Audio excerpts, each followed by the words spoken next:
When it comes to revenge, public displays of aggression aren't always the best choice. Sometimes the most satisfying kinds of vengeance are the sneaky, calculated, slow burners. And they're just as entertaining to hear about as they are to carry out. So get ready for off-the-charts pettiness as we explore some awesomely passive-aggressive ways people got revenge.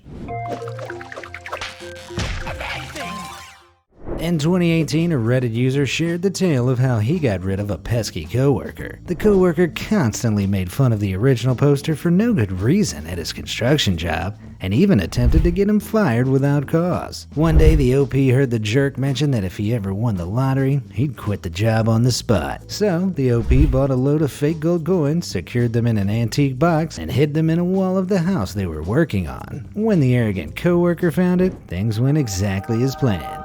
The overjoyed employee approached the boss, called him a loser, and quit, believing himself to be suddenly rich. The boss had been planning to fire the employee anyway, but he was happy to expedite the end of his contract. In 2017, a bartender shared a sneaky revenge story with the internet about an unbearable regular. The customer would often sit for hours drinking, verbally abusing the staff, and worst of all, never tipping. One night she asked the bartender for a drink recommendation. He suggested she try a vodka paralyzer, which contained lots of heavy cream among other fattening ingredients. She loved it and began to order it all the time, often guzzling 7 or 8 of them per night. The bartender watched in passive-aggressive pride as the customer slowly gained weight from the high-calorie drinks. Revenge in this case weighed approximately 20 extra pounds. In August 2019, a man placed an order for instant revenge at a McDonald's drive-thru. While he was ordering his food, an impatient woman behind him began honking and flipping him off for taking too long. In an unexpected twist, he kindly paid for her food at the pay window. He proceeded to the pickup window and collected his order. Then he showed the receipt for the second order and took the lady's food too. He smugly drove off, leaving the woman with something to really be annoyed about.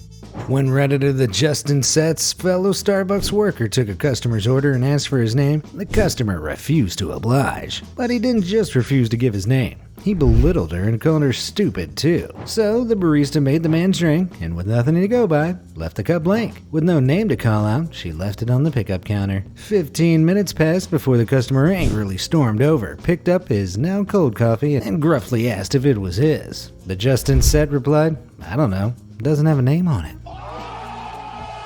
In this next story from 2018, a young woman taught the UK's Department of Work and Pensions a valuable lesson in internal communications. Soon after Hattie Broxton's mother passed away, she notified the DWP and received an acknowledgement in response. However, 7 months later, a benefits inspector called her and told her he'd be coming by to assess whether her mother was fit for work. Hattie, irritated by the obvious and frankly insensitive disorganization on show, allowed them to pencil in a visit to see her mother. When they arrived and requested to see Hattie's mom, she asked them to hang on a minute. She fetched the urn containing her mother's ashes and said, "This is Louise Braxton. You've come to assess her?" The inspector apologized profusely, hopefully encouraging the DWP to check a little harder whether the people using its services are, alive next time.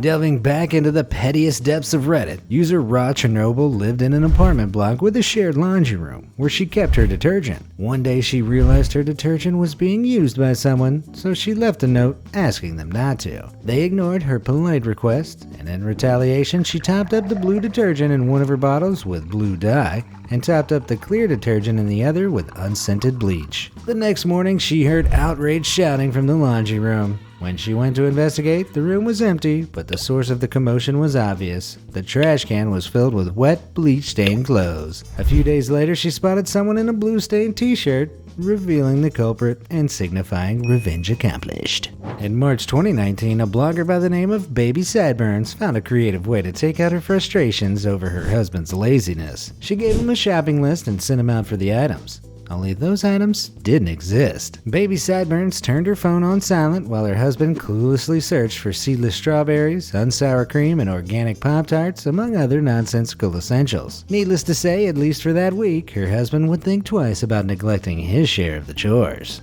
When student Daryl Docherty wrote an essay in 2018, one of his friends thought it'd be funny to insert a curse word into the document when he wasn't looking. Eventually, Daryl's friend Lee confessed to the prank, and Daryl informed him that the prank had cost him the grade he'd needed to get a university offer. Lee felt terrible and wrote an apology email to the teacher who graded the essay, taking full responsibility. But it turned out Daryl had actually spotted and deleted the word from his essay before he submitted it. Aside from making his friend feel terribly guilty, Daryl's revenge peaked with his social media post exposing his friend's deeds and apologies to the thousands who saw it.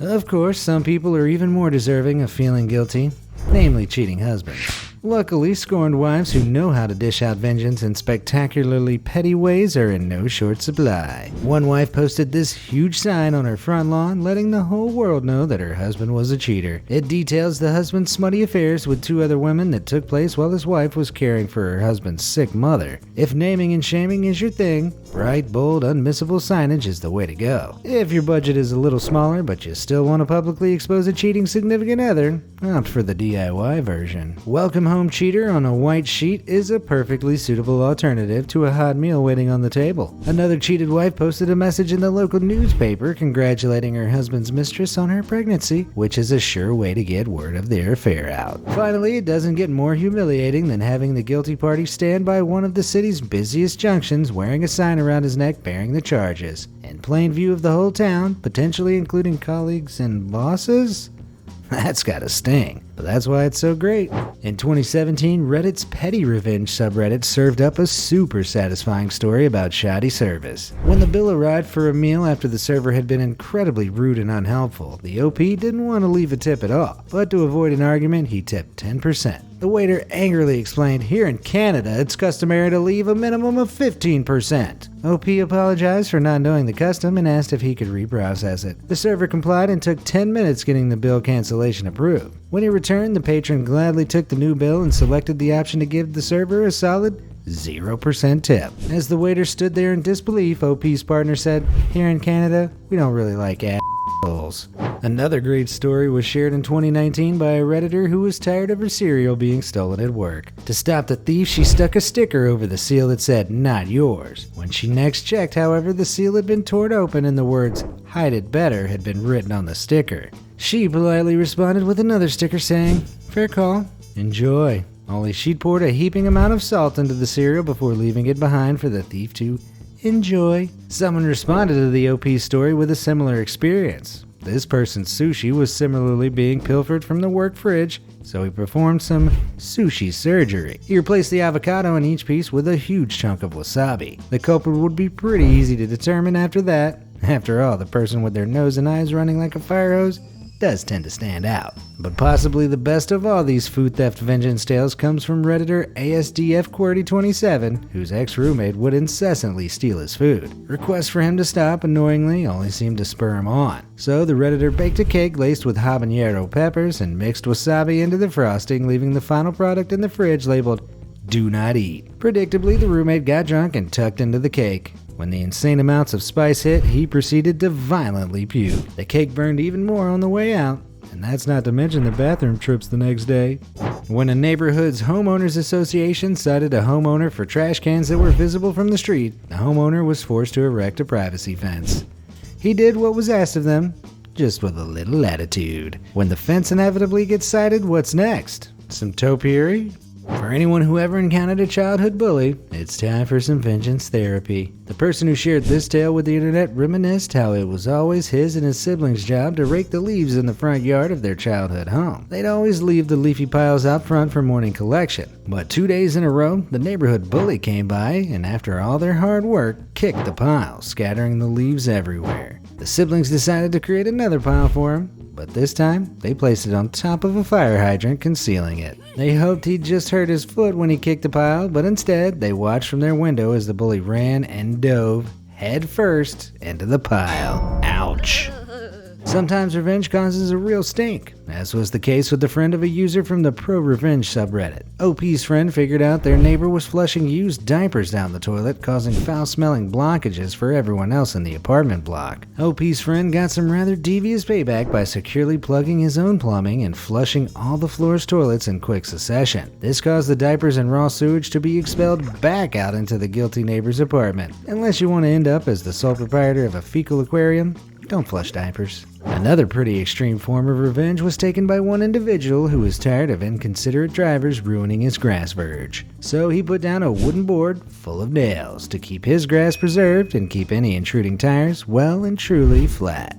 Sometimes petty revenge is a little calmer and more domestic. Take this wife's revenge for her husband rudely calling her a sandwich maker, for example. When he bit into his sandwich at work the next day, he noticed his sandwich maker had left the wrapping on the cheese. And when he opened up the sandwich to remove the plastic, he saw the words, "Not sorry," written in Sharpie. But husbands get petty too. This particular husband left for work annoyed with his wife one morning and took his revenge in a truly diabolical fashion, by only making his half of the bed. Another form of harmless passive aggression was served up by an annoyed customer whose order was wrong. A complaint doesn't get much clearer than, "I said no onion," on the plate, written in the problematic ingredient itself. For too long, inconsiderate people have let their dogs poop on lawns and walked away without facing the consequences. Thankfully, Redditor Big Balmer figured out how to put a stop to this. After a phantom pooper struck time and time again, he set up a camera to catch any owners and their four-legged friends in the act. He was successful and he printed out stills from the CCTV, placing one on a stake right next to the pile of poop for the whole neighborhood to see. Do you have any of your own brilliant tales of passive-aggressive revenge? I'd love to hear them in the comment section below, or you can email me via the email in the description. They may even be featured in a future video. Thanks for watching.